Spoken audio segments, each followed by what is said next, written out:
Time for the ride home in ENC. Yes! Yes! Yes! This is your 5 o'clock drive with Patrick Johnson. Holy mackerel! More news, more interviews, more ECU stories than you can shake a stick at. Hey, stop shaking that stick. This is the Patrick Johnson Show. Pirates win! Pirates win! On 94.3 The Game. All right, hello again, everybody, and welcome to the Patrick Johnson Show, our final episode of the season. Going to be on a little hiatus. We'll come back near the end of the month, somewhere thereabouts, and we'll have a very exciting run for 26-27 for you here on the PJ Show. It's been a great year.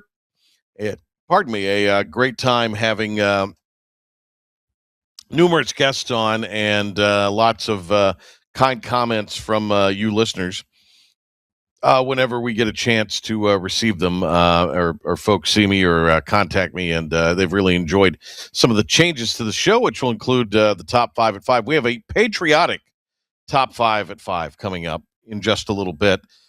Billy Trott, we talked to him recently and have not had the occasion to air the interview, so we will do that today. Billy has written a book on Pistol Pete Maravich that has just come out in the last few weeks. And it is in the backcourt with Pistol Pete Maravich, the heart, mind, and soul of a basketball genius. And I look forward to having and bringing you that conversation. It's a really good one. Let's see. A couple of notes. We had John McCormick on Thursday's show. I do encourage you to go out tonight, $2 off for our listeners here on 94.3 The Game and the Patrick Johnson Show. Just mention that. You'll get your $2 off for the ticket. They're doing fireworks tonight. So if you want to get a jump on the July 4th festivities, would encourage you to do that. It's going to be a great fireworks show. You can actually go down after the game onto the field and watch the fireworks. I think that's very cool. Also, the city of Greenville will be doing their fireworks show at the town common, as they have, despite the construction down there. PJ Conley told us that last week on the program, the mayor of Greenville. And we'll also have the Wood Ducks will be getting fireworks going after the game tomorrow night, July 4th, as they're at home against the New Jersey Jackals down at Granger Stadium in Kinston. And that'll be a big night for them. Also, I'm looking at I think Philip Pilkington here, by the way, ladies and gentlemen. I think I have this correct.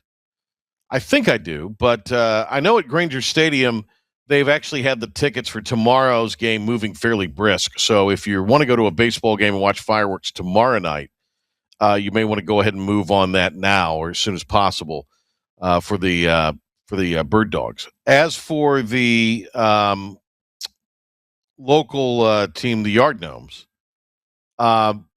good pickup for tonight's game. I mean, there's tickets available, but they've had pretty good ticket movement from what I understand in conversating with John off the air yesterday. So I think that's correct. Am I misquoting that with John there? They felt he feels like they've done fairly well. Yeah.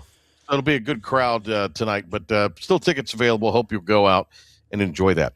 All right, Pilk.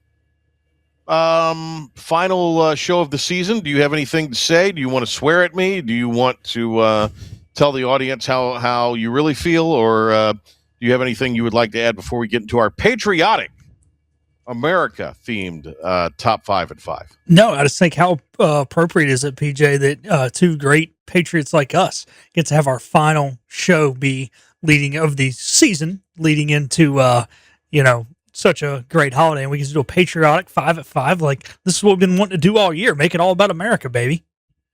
This is America, Jack. Damn right. All right, let's do it. Top 5 at 5, the America 250 edition. This may very well be our last mission. Let's make it count. This is the Patrick Johnson Show on 94.3 The Game. It's impossible. Now some stories you may have heard. You ready? Or catch it for the first time. This is your 5 at 5 with the P-Man.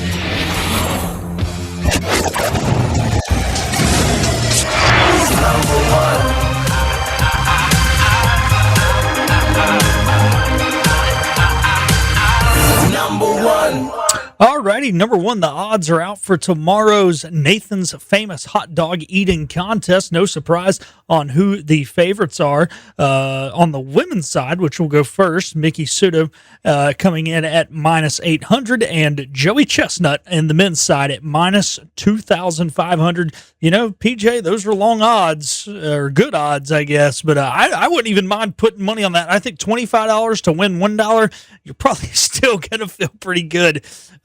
You know, might be an easy way to make a buck tomorrow on Joey Chestnut. Yeah, I don't think there's any doubt where that is going. This is such a weird it's really disgusting to watch. Like it is, but these Europeans, man, they need to watch it. They need to see what true Americana is. Yes. I forgot all about that. I'm glad you mentioned that. Yeah, the Europeans that are in the country, the foreigners on U.S. soil for the World Cup need to watch this, if not go to it. That might actually make the thing a little more lit, because I'm sure there will be people in the vicinity from a foreign country. These tourists, these sports tourists.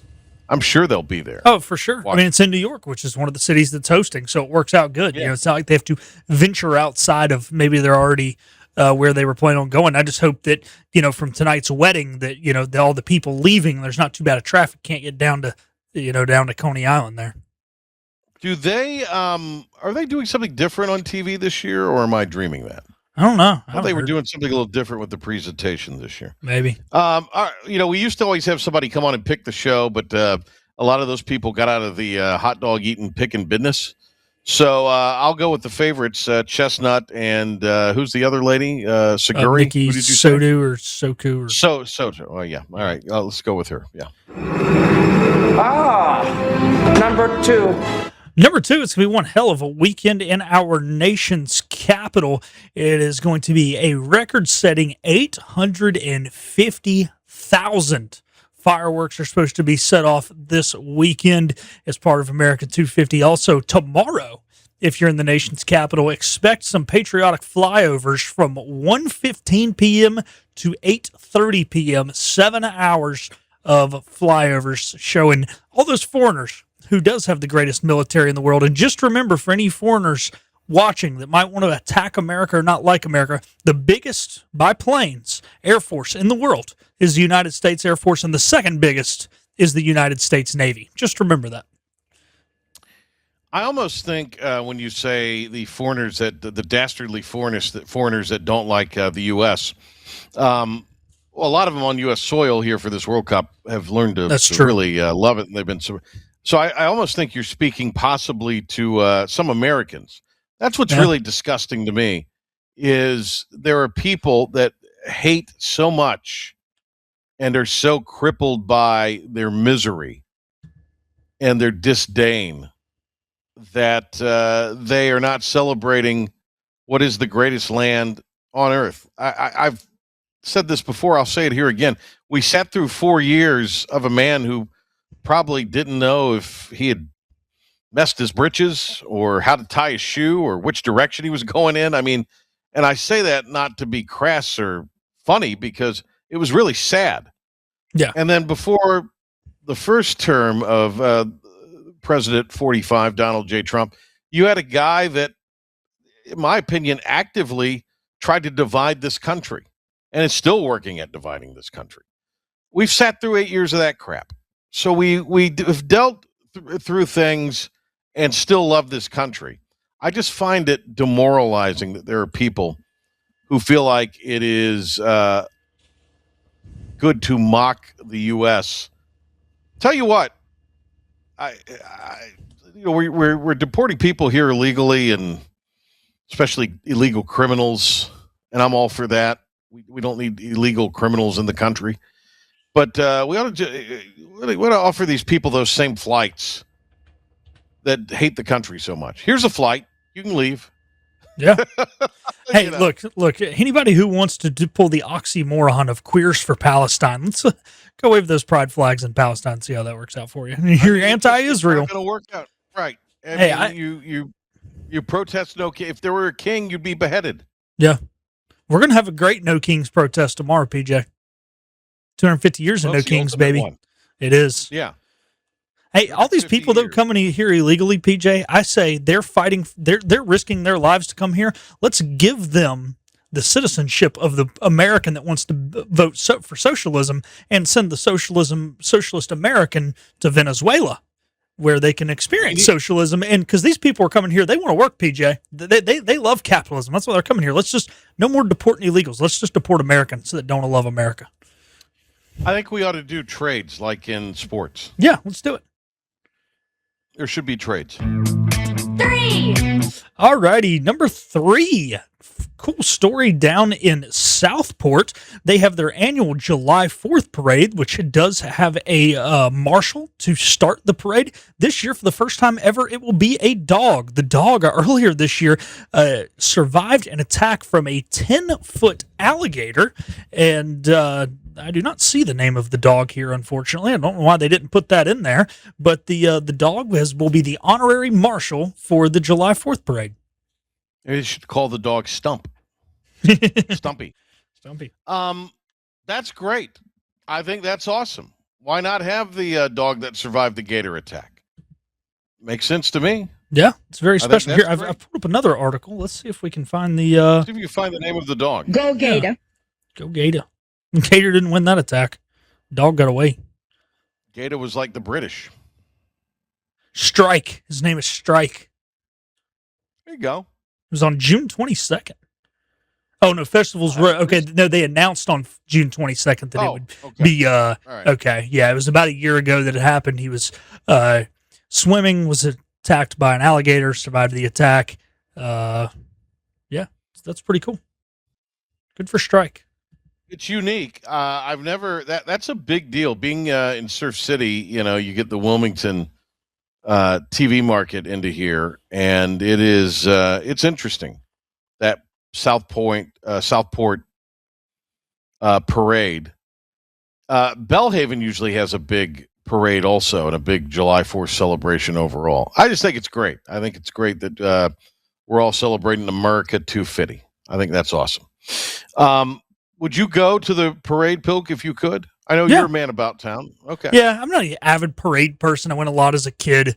We went every year. I was in it a few times for various reasons.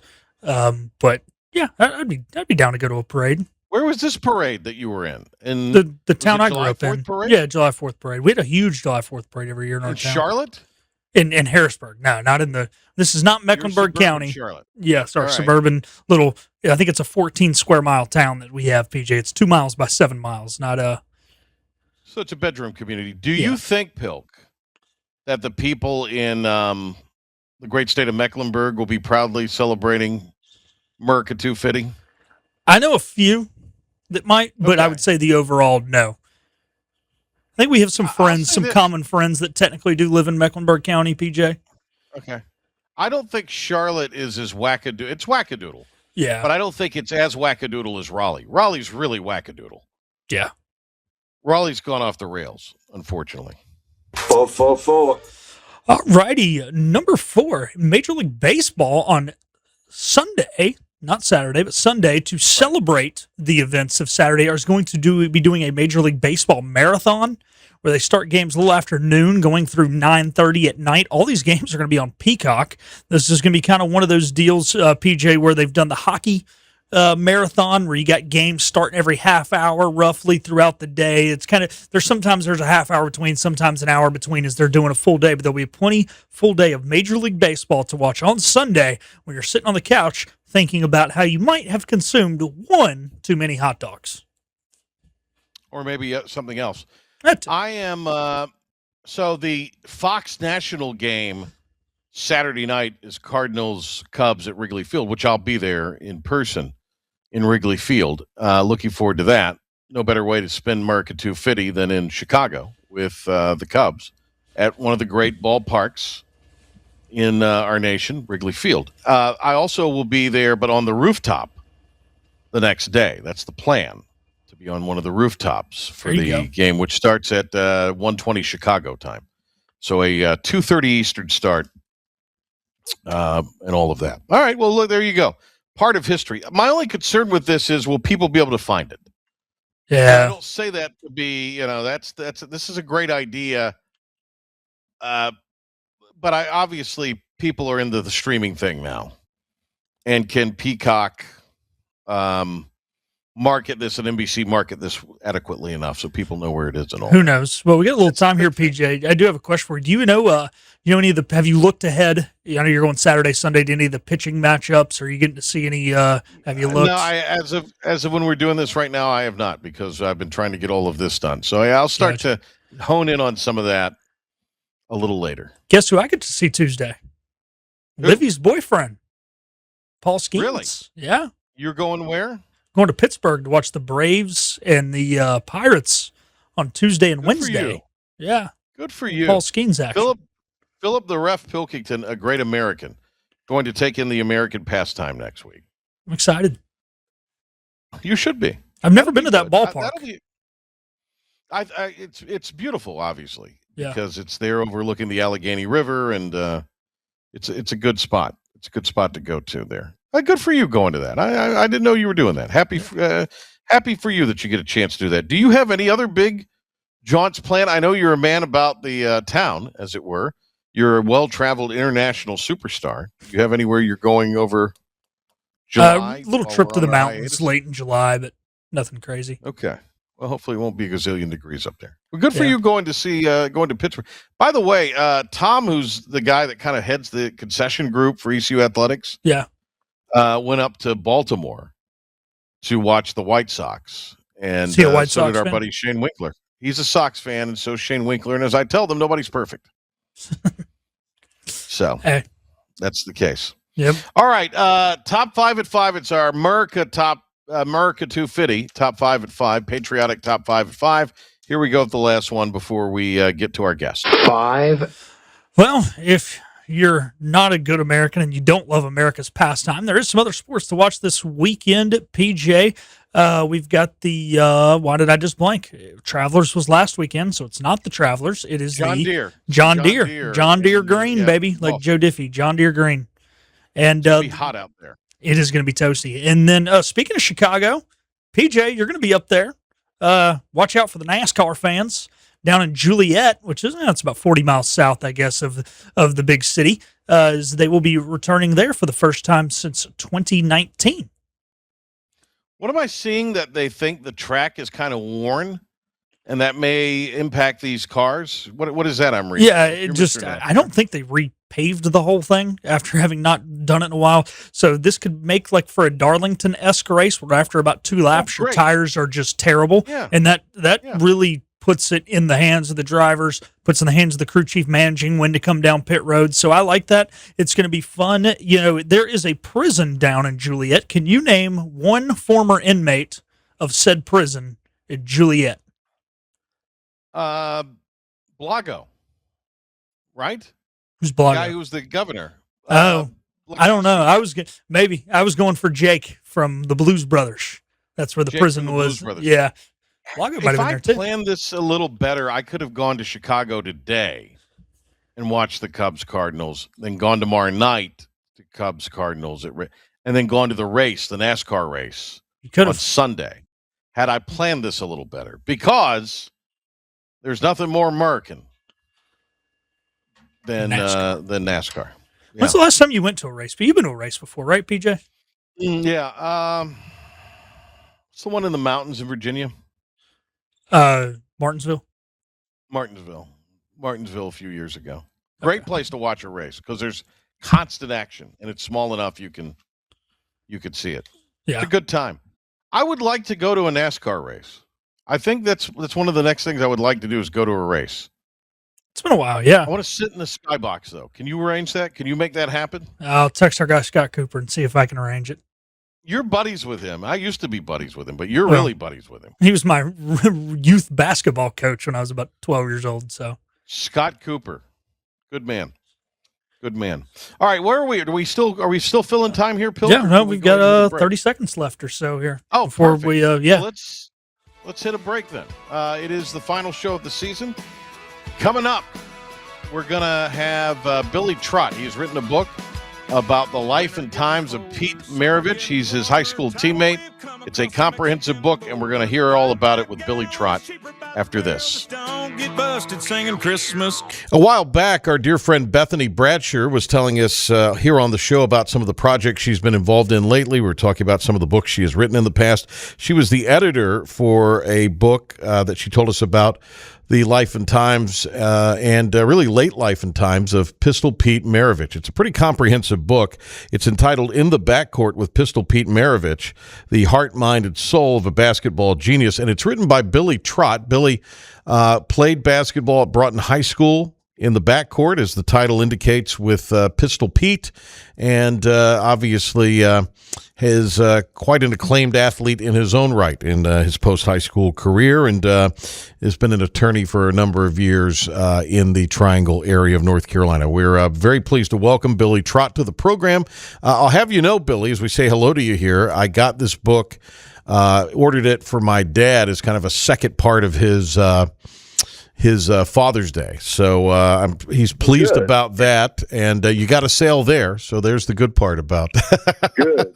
It's on Amazon. Yeah. So thank you for that. Yep. Amazon is where you can order it.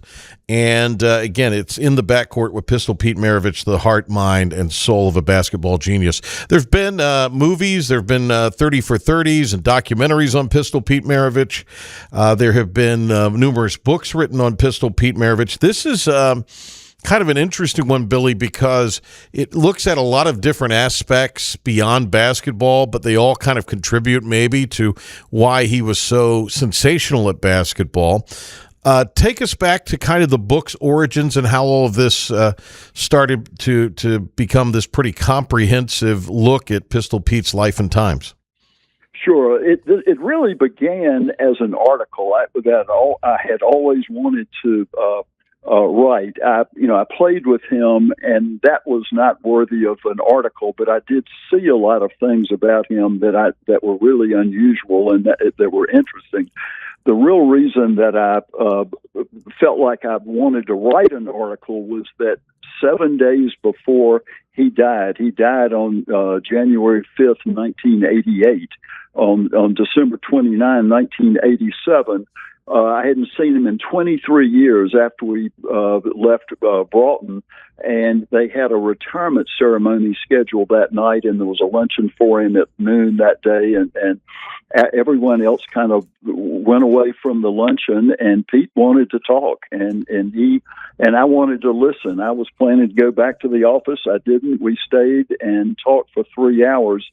And he just told me everything about his life, and I always wanted to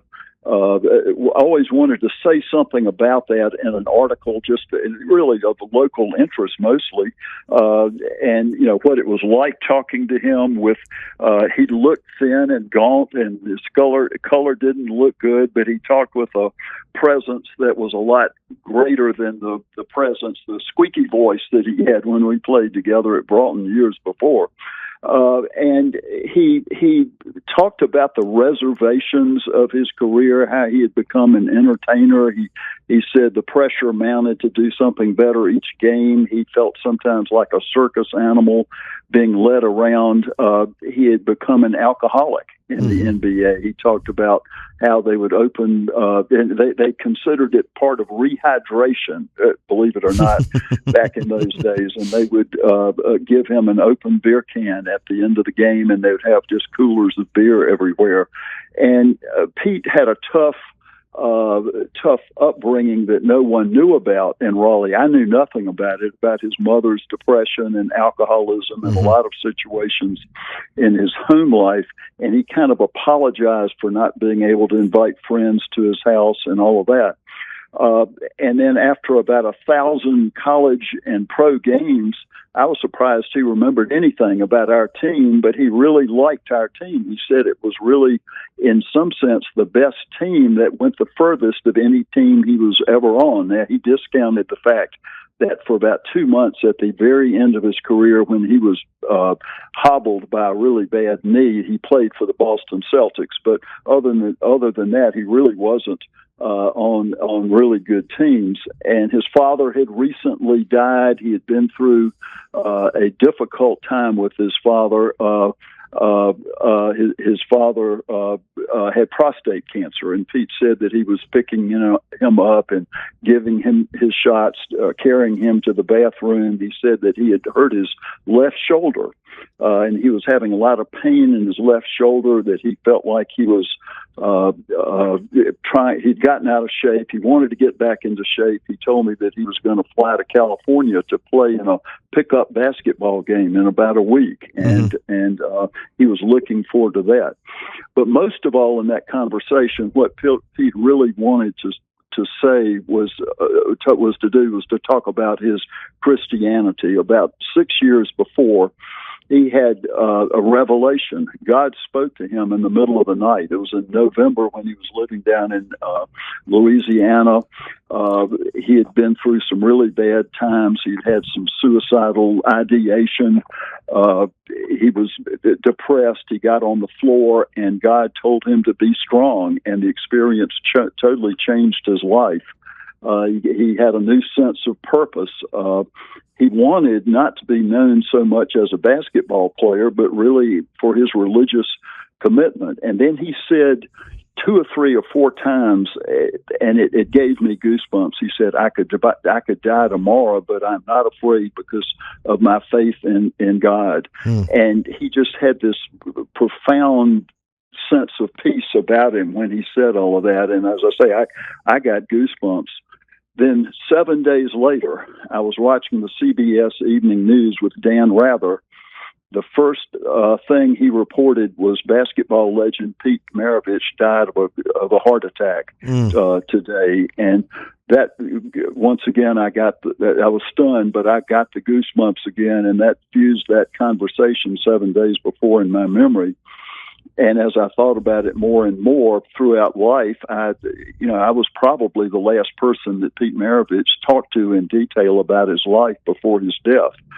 So I wanted to write that article for all of these years. Yeah. And I was interviewed. You mentioned all those documentaries. I was interviewed on all those documentaries, interviewed for many of those books that have been written about him, but I never felt that they captured some of the what Pete wanted to be known as, and what I think was sort of his essence, which was contrary to what his public perception was, that Pete was really a modest guy when I knew him, and everybody in Raleigh knew him that way. So I was going to write that article. I procrastinated like we all do in life. The years and decades slipped by.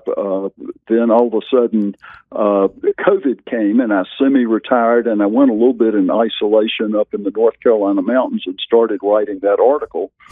And the article turned into a book in a really unusual kind of way. I was looking for Pete's autobiography that I bought from him the night when his jersey was retired at Broughton High School, and I couldn't find it. I looked in attics, basements, everywhere, and I figured I'd just lend it out to somebody. So I called a friend and said, "Can I borrow your copy if you have one?" And we never could quite get together. All of a sudden, that autobiography called what's the name of his autobiography? I'm losing the name of his autobiography right now, but it was a great book. I'd never read it all the way through, but it showed up on my desk in a brown paper wrapper that had been sent to me without my knowing, and it had been in the custody of a doctor up in Washington, D.C. named Kurt Newman, who was head of Children's Hospital up there in Washington, D.C. The name of the book is Heir to a Dream. Okay. And Kurt had been cleaning out his son's closet and had come across that book and just sent it to me in a U.S. mail envelope. So when I opened it, I called Kurt. I read it that night just to see what it said and how it complied with what Pete had told me, and it was very similar in many respects. And I talked to Kurt, and he said, and Kurt had written a book as head of Children's Hospital. It was a big deal position. He had written a book on pediatric surgery, and he said, "Billy, you need to get a copy of the autopsy of Pete Maravich." And I did. About a few months later, I got a copy of the autopsy from the Los Angeles Medical Examiner's office and sent it to Kurt.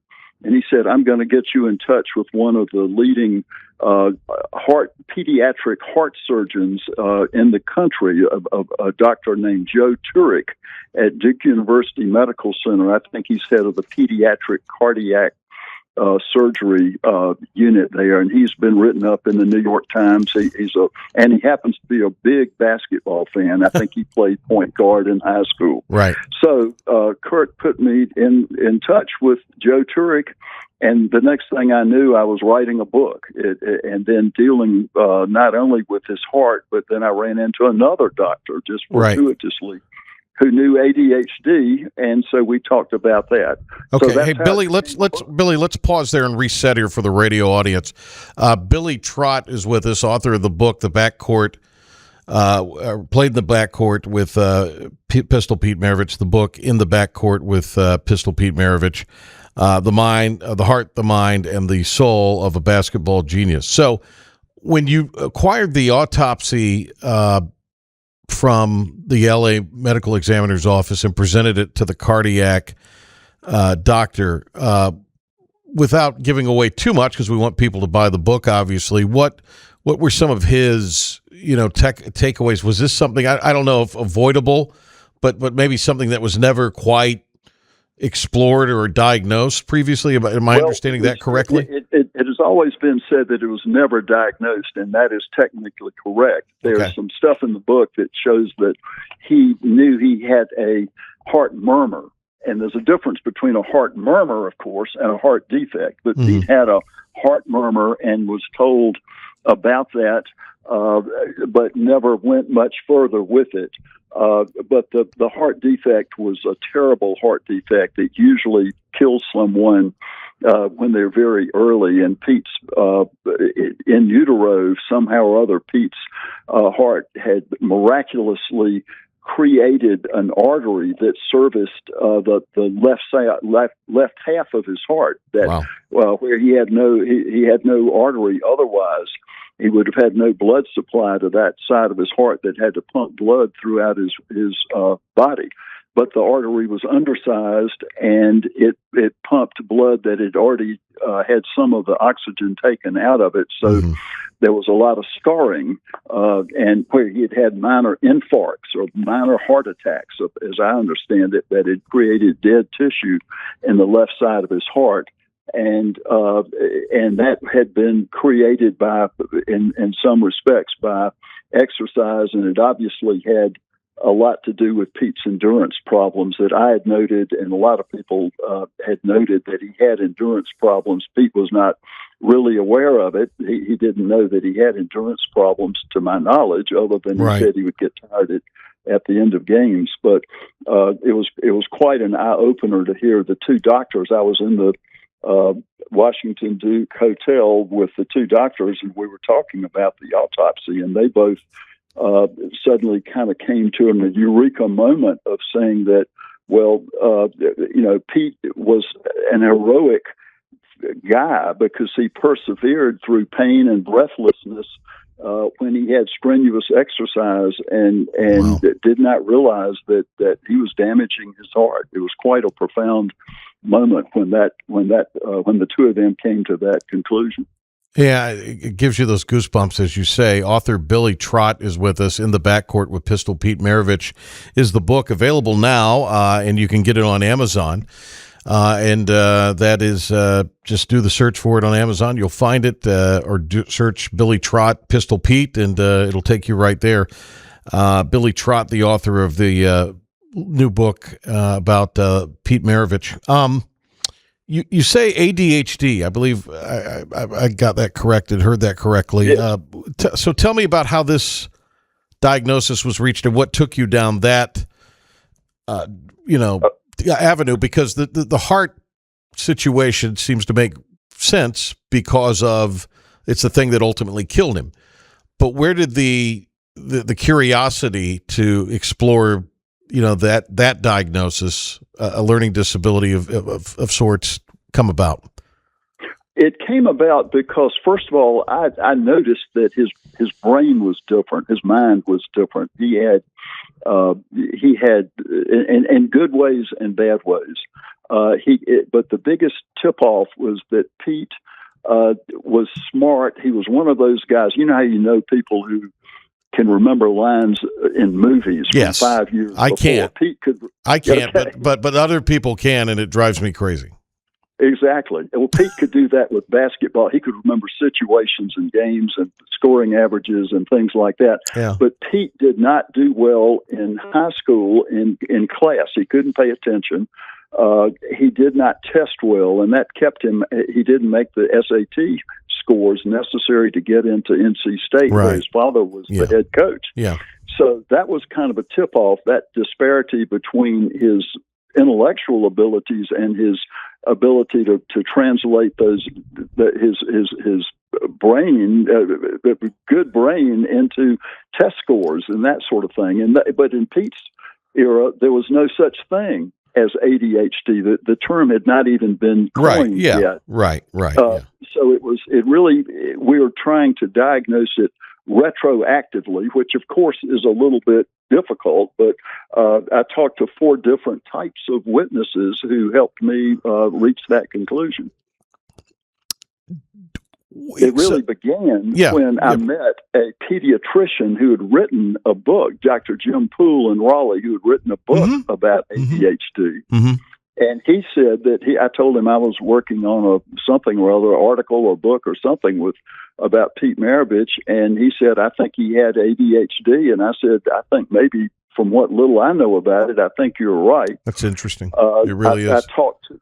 Yeah, go ahead. Excuse me. Well, I said that's fascinating. Really, I mean, it's interesting that he kind of had that diagnosis, and then you all were able to again, not so much diagnose, but present that as a possibility.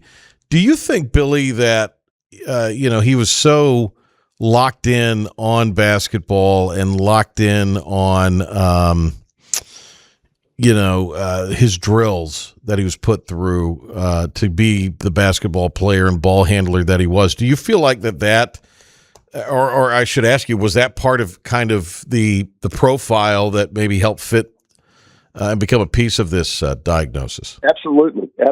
The people hear about the disordering aspects of ADHD where you can't pay attention, but there are at least 3 prominent aspects of ADHD that can be very favorable at times, and one is hyperfocus. Pete Maravich was hyper-focused on basketball. There was just no doubt about it. If Pete Maravich had been 5'6" rather than 6'6" and didn't have good coordination and were hyper focused on basketball, it would have been a disorder. But Pete had the hyper focus where he needed it. That was one thing. People with ADHD often have great creativity, and that was the hallmark of Pete Maravich, that he created moves, passes, dribbling, ball handling that had never been done before. He was recognized for his creativity and by the halls of fame and all the sports writers and all of that. And then a third area that often occurs in particularly in boys with ADHD is impulsivity, and that is you make quick decisions. And impulsive decisions in the business world may or may not be good. You should think them through, but you have to make quick decisions on the basketball court, as Pete Maravich did, leading fast breaks. Those of us who've seen him do that, he was just phenomenal making those fast break decisions, and that helped him. He made quick, fast decisions, and he practiced so much because of his hyper focus that he had a range of options when he was running the fast break or trying to get off a shot, that he just chose the best option impulsively and quickly and succeeded. Really fascinating stuff here. Author Billy Trott. Billy, now, forgive me for not knowing this, but when I look at the book cover, which has got Pete in Holiday Gym shooting a free throw, is that you in the background? Yes, it is. Oh, and that was, there you Bethany, go. Yeah, there we go. My children sort of insisted on that. It's we brilliant. had gotten some pictures, and that was one of me looking at Pete shooting a free throw from far in the background. Yeah. I didn't score many points. Well, you were the defender. I know, Billy. You were the lockdown guard. But look, when you have Maravich on your team, you probably didn't have to score a lot of points. Let me ask you this. I did. Do you remember a particular play? I mean, we talked about Pete being able to remember things in basketball, Pete Maravich. Billy, do you remember a specific game, a specific moment in a game or play when you think back all those years ago? And I realize it was so long ago, but when you kind of go back and is there a moment of Maravich's greatness from when you played with him in high school you could maybe convey to the folks? Sure. The time, I wouldn't say that it's in a game, but it would have been at the Raleigh YMCA that summer that he moved to town, probably in June or July before we played with each other that fall. There were 2 or 3 occasions, and it'd be late in the afternoon on rainy days, I would go over to the Y and play basketball. And a couple of times he and I were the only 2 people in the gym. And we would go down to the far left end of the court with, he would pick out the best, newest looking basketball, and he just transcended into a different world. And I watched him because I wanted to learn from him. His father had been a great coach. He was a great shooter. I wanted to watch what he did. And he was just creating. He was creating things. He was trying new things he had never tried before. New shots. The things that I remember so well were his shots gliding through the air, which in those days you were told not to glide through the air unless you're shooting a layup. But you know, 6 or 8 feet from the basket, you didn't shoot while you were moving. You squared up. You shot while you were still, because it was too hard. But Pete had a gyroscope in his brain that was just different from the rest of us, or GPS system, or something, some analogy that maybe works. But he just had that ability to do those sorts of things like that. And then he shot things like hook shots, believe it or not, from the corner of almost falling out of bounds from the corner. And I mean, he made, it seemed to me, he made 50% of those hook shots, from the falling out of bounds, just doing things like that. The games I remember less than I probably should. I guess it was just the heat of the moment.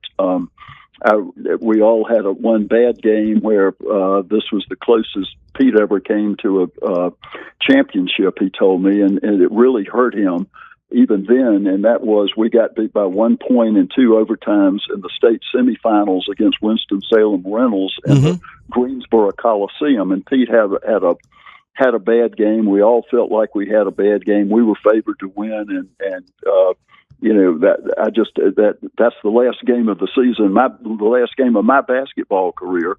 Pete played 1,000 games in college and the NBA after that, and still focused on that game because it was so disappointing to him. He felt like we got bad calls, and and all of that. And he was always criticized as being a loser for never winning a championship. And he mentioned that game to Boston sports writers for that 2-month period when he was he was picked up by Boston off of waivers. It was still heavily on his mind many years later. Wild stuff, but even going back 40, 45, 50 years ago, I mean, championships kind of define legacies. But I think folks that saw Pistol Pete play, and if you've seen the highlights on YouTube, which would be popular for my and other younger generations, I mean, you're watching a basketball wizard. Again, I would advise you to go to Amazon, buy this book. It is In the Backcourt with Pistol Pete Maravich. It's written by Billy Trott.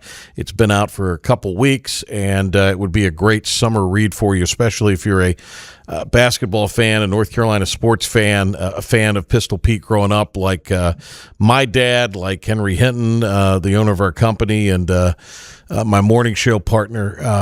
You really will get a kick out of this book. It is very, very special. Hey, Billy, thank you so much. I really can't thank you enough for the time. It's a fascinating topic. and you're bringing kind of a fresh set of thoughts about the life and times of Pete Maravich to it, which I commend you on, and I really, really am looking forward to myself going through the book and reading it. But thank you so much for being with us, man. Really great to talk to you. Well, thank you, Patrick. I appreciate the opportunity. Thanks, Billy. Great to have Billy Trott on. Hope you'll go out and get the book, go to Amazon, and get your copy today. All right, our last show for a little bit, and we'll be back to wrap it up right after this. And